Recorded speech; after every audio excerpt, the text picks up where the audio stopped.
Presented by Raman Ji Raj Rajnagar team. बढ़ता जवानी petrol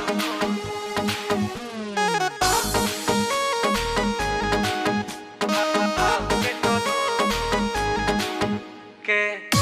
इलाका किसी का भी हो पर धमाका रमन जी राज और करण राज का ही होगा।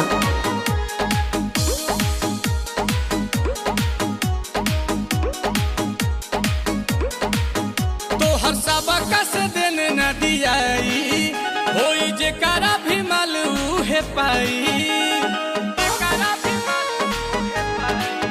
तो हर सबका से देने न दियाई होई जेकरा भी मालू है पाई लेबू का हो जाने घूमतारू तू पेहन पूरा खोल के लेबू का तू जाने घूमतारू हो पेहन कहीं खोल के बढ़ता हाय हाय हाय हाय हाय हाय बढ़ता जवानी जैसे भाव पेट्रोल के अरे बढ़ता जवानी जैसे भाव पेट्रोल के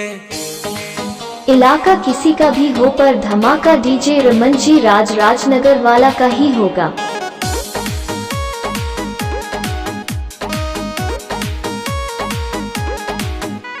लागे पछताए पड़ी तो हके पटाई के बड़ा की बहिन भइल बारू महंगाई के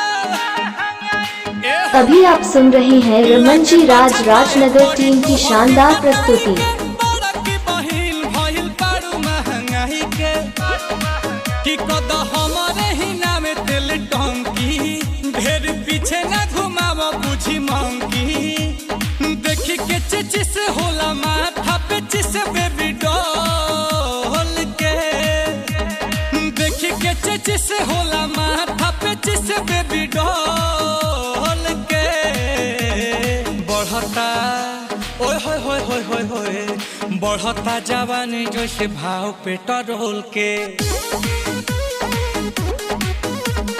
बढ़ता जवानी जैसे भाव पेट्रोल के डीजे रमन जी राज धनकार टोल।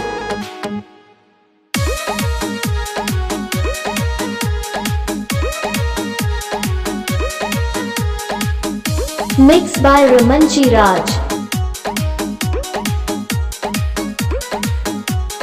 चला लापते जे भरेज नहीं धरेलू उहे बाटे वेट रेट रोज तू बदललू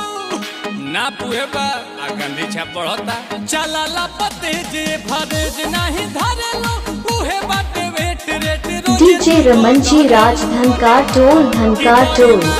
भइल बारू आयल काहे करेलू करे जा हमर खायल आ सुनील कमल चाहतारे हो कि न दे तो तोल के आ सुनील कमल चाहतारे हो कि न दे तो तोल के बढ़ता ओए होए होए होए होए होए बढ़ता जवानी जैसे भाव पेट्रोल के बढ़ता जवानी जैसे भाव इलाका किसी का भी हो पर धमाका डीजे रमन जी राज राजनगर वाला का ही होगा।